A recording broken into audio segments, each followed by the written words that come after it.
Assalamualaikum, Bu. Waalaikumsalam. Oke, silahkan duduk. Udah nyaman duduknya? Udah. Oke, sebelumnya ini dengan kakak siapa? Kakak Fania dari kelas 8. Saya minta hari ini konseling, Bu. Oh iya, Ibu ingat yang kemarin ya. Oke, gimana kabarnya Kak Fania hari ini? Alhamdulillah baik, Bu. Oke, alhamdulillah ya. Gimana tadi di kelas pelajarannya, menyenangkan? Lumayan lah, Bu. Oke, lumayan. Semoga kedepannya kakak bisa mengikuti pelajaran dengan lebih baik lagi. Oke, terus nggak apa, nanti kita cut aja. Bilang baik, terima kasih. Baik, Bu. Terima kasih. Oke, sebelum kita memulai kegiatan konseling kita pada hari ini, jadi kita harus punya kesepakatan waktu ya. Supaya apa? Supaya konseling kita tuh berjalan lebih efisien. Kalau misalnya Ibu minta waktu selama 45 menit, gimana? Setuju nggak? Sepakat nggak kakak? Sepakat, Bu. Setuju.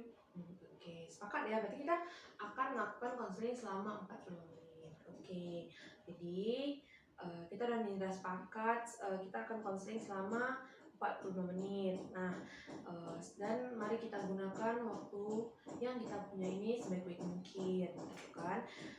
Nanti di kegiatan konseling ini silahkan kakak ceritakan apa yang kakak alami secara terbuka dan jujur, supaya bisa memudahkan dan membantu ibu untuk mencari solusi atas permasalahan kakak.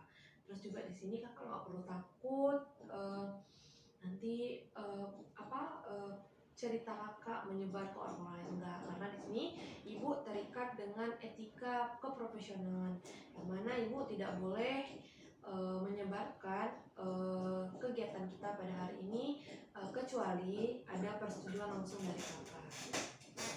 Oke Kak Fania? Oke, Bu. Oke, jadi silahkan diceritakan masalah yang lagi kakak hadapi. Begini, Bu.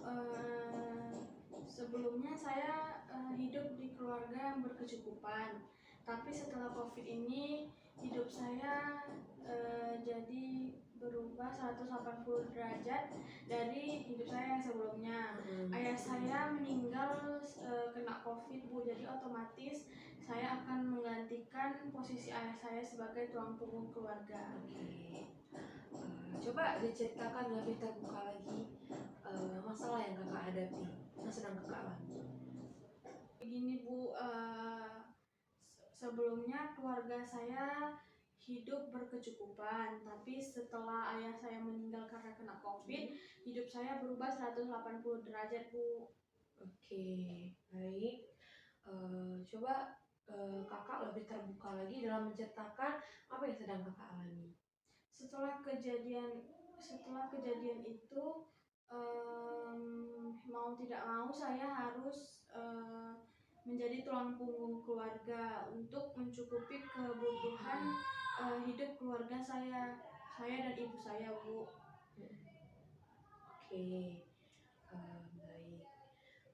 Terus berarti sekarang kakak jadi kakak merasa capek ya karena ketika pulang sekolah harus bekerja, begitu? Iya, saya merasa terbebani, Bu, apalagi sepulang sekolah saya harus langsung bekerja. Saya pribadi sudah capek, Bu. Oke, gitu. Memangnya Ibu paham perasaan Kak Fania di sini. Memangnya dari keluarga Kak Fania sendiri tidak ada yang mau membantu tentang masalah perekonomian keluarga kakak? Sebenarnya ada, Bu, tapi jarak rumah saya sama jarak rumah saudara saya lumayan jauh, Bu. Ya. Dan apa Kak Fania pernah mencoba untuk datang ke sana? Saya pribadi sudah mencoba, tapi karena saya datangnya sendiri tanpa ibu saya,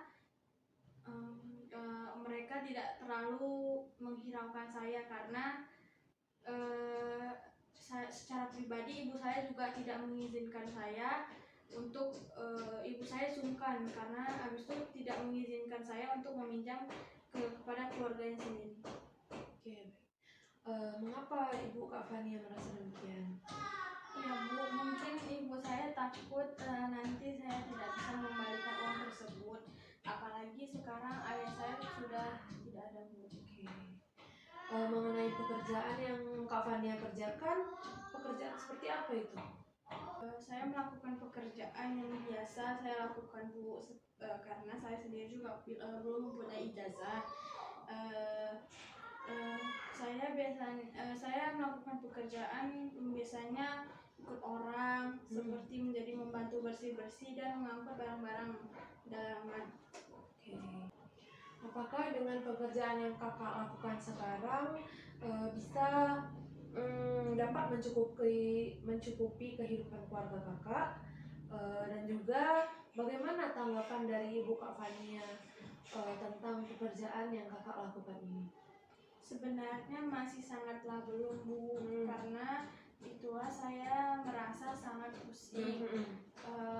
Sangat pusing jika harus sejak dini Bu, pusing jika harus memikirkan kebutuhan ekonomi saya sejak dini. Mungkin lebih baik saja saya menyusul ayah saya saja Bu, karena saya juga sangat rindu dengan ayah saya. Nah, sedangkan ibu saya juga tidak tahu apa yang saya kerjakan sekarang Bu. Ibu saya tahunya saya mengerjakan pekerjaan yang biasa-biasa saja Bu, tidak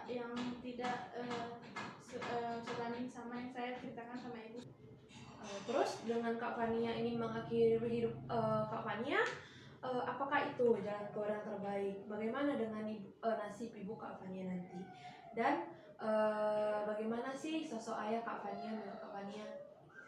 Iya juga sih Bu, bagaimana dengan ibu saya nantinya, siapa juga yang akan mengurus dan mencukupi kebutuhan saya. Tapi mungkin sebaiknya saya putus sekolah aja ya Bu, supaya saya lebih fokus bekerja mencukupi kebutuhan hidup saya. Kalau untuk sosok ayah saya sendiri, ayah saya adalah seorang pekerja keras. Saya seorang pekerja keras. Saya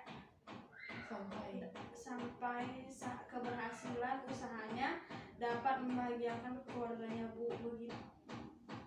Oke, begitu ya. Kalau begitu, bagaimana dengan masa depan Kak Fania? Apa Kak Fania tidak ingin cita-citanya tercapai? Dan apa Kak Fania tidak ingin seperti ayah Kak Fania? Iya sih Bu, tapi saya masih bingung bagaimana membagi waktu sekolah dengan membagi waktu kerja, dengan membagi waktu bekerja saya untuk mencari nafkah keluarga saya Bu. Oke, Kak Fania, Ibu paham nih apa yang Kak Fania rasakan. Nah, kalau begitu, apakah Kak Fania pernah membicarakan dengan Ibu Kak Fania terkait dengan masalah yang sedang Kak Fania hadapi sekarang? Saya belum pernah untuk mencoba menceritakan masalah yang saya hadapi sekarang dengan ibu saya Bu. Saya takut membebani pikiran ibu saya. Oke, baiklah Kak Fania. Artinya Kak Fania membutuhkan waktu istirahat ya. Bagaimana kalau Kak Fania nanti mencoba membicarakan masalah ini kepada Ibu Kak Fania gitu kan, kalau ada waktu senggang. Dan kalau Kak Fania merasa pekerjaan yang sekarang dirasa memberatkan Kak Fania, coba untuk bilang sama bosnya untuk ditempatkan di tempat yang ringan-ringan gitu. Iya Bu, sesampainya saya di rumah nanti saya akan coba membicarakan ini dengan ibu saya dan bos tempat bekerja saya dengan bos saya. Dan kalau misalnya besok lusa sudah ada perkembangan, saya akan memberitahu ibu lagi. Oke, Kak Fani bisa menghubungi Ibu kembali ya. Baiklah, kalau begitu sebelum kita akhiri pertemuan konseling kita hari ini,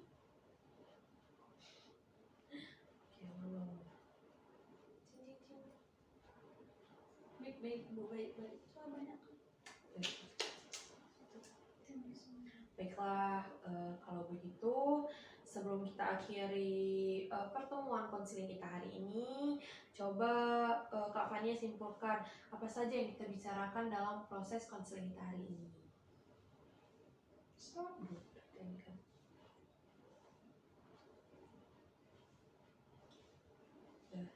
Baik Bu. Sebelum satu. Baik Bu, ya saya di sini memiliki permasalahan di mana merasa kelelahan jika harus menggantikan peran ayah saya sebagai tulang punggung keluarga setelah ayah saya meninggal dunia dalam kecelakaan, dan untuk mencukupi kebutuhan keluarga saya juga harus bekerja. Saya harus bekerja karena sepulang sekolah. Saya harus bekerja karena sepulang sekolah Bu, dan saya merasa bingung untuk mengatur jadwal bekerja dan dengan sekolah. Maka dari itu saya akan coba membicarakan permasalahan saya ini dengan ibu saya dan juga bos saya Bu. Oke, bagus sekali ya Kak Fania. Kalau begitu untuk pertemuan konseling kita hari ini cukup sekian dulu ya. Ya Bu, terima kasih. Saya permisi. Saya permisi dulu ya Bu. Selamat siang. Ya, selamat siang kembali. Ya, baik Ibu akan antar.